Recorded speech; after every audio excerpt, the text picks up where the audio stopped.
स्थविर, महास्थविर अशा बौद्ध धर्मामध्ये ही एक कॅटेगरी आहे.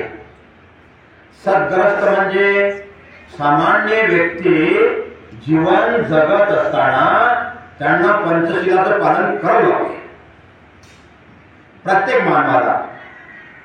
आणि उपासक कोणाला म्हणतात? उपासक. पौर्णिमा, पौर्णिमेची अष्टमी, अमावस्या, अमावस्याची अष्टमी, हे जे 4 उपोषक व्रत भगवान बुद्धाने दिलेले आहेत, हे कशासाठी आहेत? की आपलं आचरण पौर्णिमेच्या दिवशी उपोषक व्रत केल्यानंतर या दिवशी आपण अष्टशिलाचं पालन केलेलं आहे आणि मग त्या अष्टमी म्हणजे पौर्णिमेपासून तर अष्टमीपर्यंत आपल्या काया, वाचा, मनाने होऊ शकतंय. मनुष्य हा चुकीचा बनलेला पुतळा आहे आणि चूक हे प्रत्येकाला लागू आहे.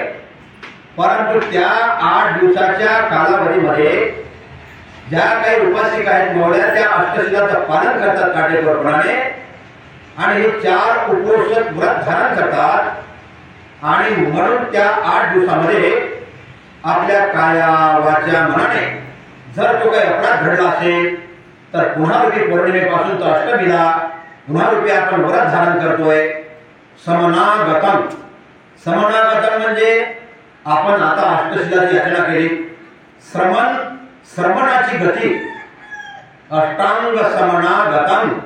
आजच्या दिवसाला तुम्हाला श्रमण गती हे सुद्धा आवश्यक आहे. हे श्रमणाची गती आहे आणि तुमच्या अंगावर हा दागदागिना आहे. तुम्ही काय की हे गळ्यामध्ये जे पोत आहे हे तुमची, हे कशाची आहे? हे मालकाची निशाणी म्हणतात तुम्ही. डोक्याला कुंकू आहे, हे कशाची निशाणी म्हणताय? मालकाची निशाणी म्हणताय तुम्ही. मग तुमची श्रमणाची गती थोडी प्राप्त झाली आहे. तुमची श्रमणाची गती नाही प्राप्त होऊ शकत आहे. श्रमण गती तेव्हाच प्राप्त होईल की जेव्हा तुम्ही हे सर्व दाग दागिना हातातलं, पायातलं, कानातलं काढून टाकलं की तुम्ही भिक्खूची गती प्राप्त केली आहे.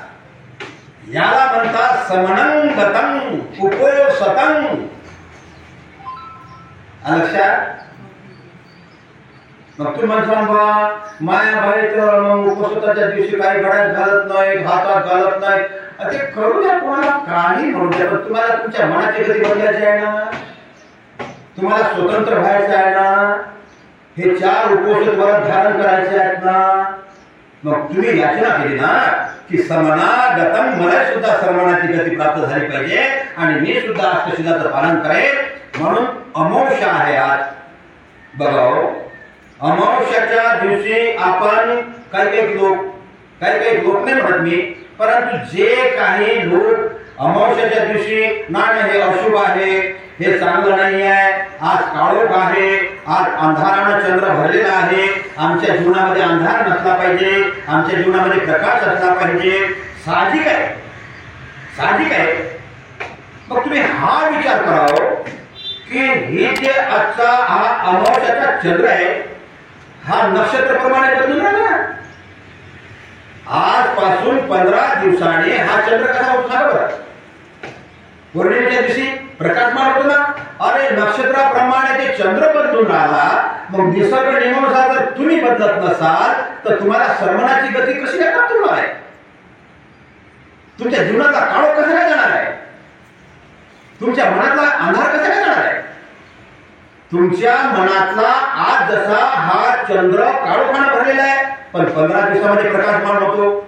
मग आपण सुद्धा क्षणाक्षणाने, मिनिटामिनिटाने, तासातासाने, दिवसादिवसाने, महिन्याने, वर्षावर्षाने बदलून राहणार. बालपण, तरुणपण, म्हातारपण हे आपल्या हातचं आहे का? अरे हा निसर्गाचा नियम आहे ना माया. हो, निसर्गाच्या नियमानुसार आपण बदलून राहिलो हे तुम्ही कसं काय विसरता? मग निसर्गाच्या नियमानुसार बदलून राहिलो हे तुम्ही विसरताय तर निसर्गाच्या नियमानुसार चंद्र सुद्धा बदलून राहिला. मग कसं अशुभ मानतात अमावस्याला? मग कसं दुष्ट मानतात अमावस्याला? अरे ते अमावस्या तुम्हाला सांगून जात आहे की ज्याप्रमाणे आज काळोख आहे हा तुमच्या अविद्येचा मनामध्ये भरलेला काळोख. अविद्या, अविद्या म्हणजे चार आर्य सत्य आणि आर्य अष्टांगिक मार्गाचं ज्ञान ज्याला नाही तो या जगामध्ये कितीही विद्वान असला तरी तो अज्ञान आहे. चार आर्य सत्य आणि आर्य अष्टांगिक मार्गाचं ज्ञान याला अविद्या म्हटलेलं आहे. बोधिसत्वाने माहिती का? ही आहे अविद्या. मग अविद्या म्हणजे कोणी म्हणजे अज्ञानपण. अरे अज्ञानपण खाण्याचं समजून राहिलं, राहण्याचं समजून राहिलं, विभागाचं समजून राहिलं, प्रपंचाचं समजून राहिलं, तुम्हाला अज्ञान कसं काय झालं? अविद्या म्हणजे चार आर्य सत्याचं नसलेलं ज्ञान. दुःख आर्य सत्य, दुःख समुदय आर्य सत्य, दुःख निरोध आर्य सत्य, दुःख निरोधगामिनी आर्य अष्टांगिक मार्गाशिवाय दुःख जात नाही आहे. जगात दुःख आहे हे सत्य आहे, त्याचा समुदय झाला हे सत्य आहे. दुःख आणि दुःख समुदय, दुःख निवारण आणि त्या दुःख निवारण्याचा मार्ग म्हणजे तो आहे आर्य अष्टांगिक मार्ग. ज्याने हे ज्ञान प्राप्त केलं तोच या जगातून दुःखमुक्त होऊ शकतोय आणि त्यालाच निर्वाणाचा साक्षात्कार होऊ शकतोय. हे बुद्धाचं वचन आहे. आणि मग आपण जर उपोषण धारण करत असाल तर विशाखाची कथा आहे माया हो. म्हणून आजच्या प्रसंगी आज सांगणार नाही विशाखाची कथा. जे उपोषण धारण केलं होतं मौलीने बघा, 16 करोड रुपयाचा हार भगवंताकडे विहारामध्ये सकाळी सकाळी उपोषण धारण करायला गेले. 16 करोड रुपयाचा हार गळ्यातला बाजूला ठेवला, तशीच विसरली घरी गेली. दासीला म्हणजे बरोबर अगं माझा हार आला विहारामध्ये जा घेऊन ये. ती दासी गेली पण म्हणे त्याला भिकूचा किंवा भगवंताचा हात लागला असेल तर आणू नको. बघा दासी पाहते आनंद मंत्रीने हात उचलून ठेवला. माते तो विशाखा मातेचा हात काय घेऊन जा म्हणे नाही. विशाखाने सांगितलेलं आहे जर त्याला जर भंतेचा हात लागला असेल तर दागिना मला नको आहे. म्हणून त्या श्रावस्तीमध्ये एवढी किंमत मोजणारा कोणीच नव्हता आहे. विशाखा मातेने 16 करोड रुपये दिले आणि त्या 16 करोड रुपयाचं पूर्वाराम बांधलं, विष्णूला आराम करण्याचं विहार बांधलंय आणि ती विशाखा माता उपोषण व्रताने धन्य झाली. असे तुम्ही धन्य व्हा. आजच्या प्रसंगी या चिरत्न बुद्ध विहारामध्ये मिलिंदनगर इंद्रवेली तेलंगणामध्ये आज तुम्ही 3 महिन्यापासून उपोषण व्रत करत आहात. म्हणून आजच्या प्रसंगी तुम्हाला सांगितलेलं आहे पुढच्याही पौर्णिमेला आपल्या गळ्यामध्ये आणि हातामध्ये कानामध्ये काही नसलं पाहिजे. कारण तुम्ही एक दिवस तरी स्वतंत्र जीवन जगा. एक दिवस तरी गुलाम बनू नका. एक दिवस समनागतन श्रवणाची गती प्राप्त करायची आहे ना तुम्हाला, उपोषण धारण करायचं आहे ना तुम्हाला.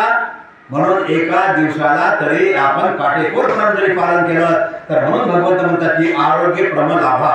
जेवढं शिलानं पालन होत नाही तेवढं तुमच्या उपोषण व्रत धारण केल्याने तुम्हाला आरोग्याचा लाभ होते. म्हणून आजच्या प्रसंगी या ठिकाणी उपोषण व्रताच्या दिनानिमित्ताने एवढी धर्मदेशना देतो आणि या ठिकाणी मी थांबतो. भवतु सर्वमंगलम रक्षन्तु सर्वदेवता सर्वभूतानुधम्मानुसंगानुभाविनं सदा शान्ति भवन्तु ते.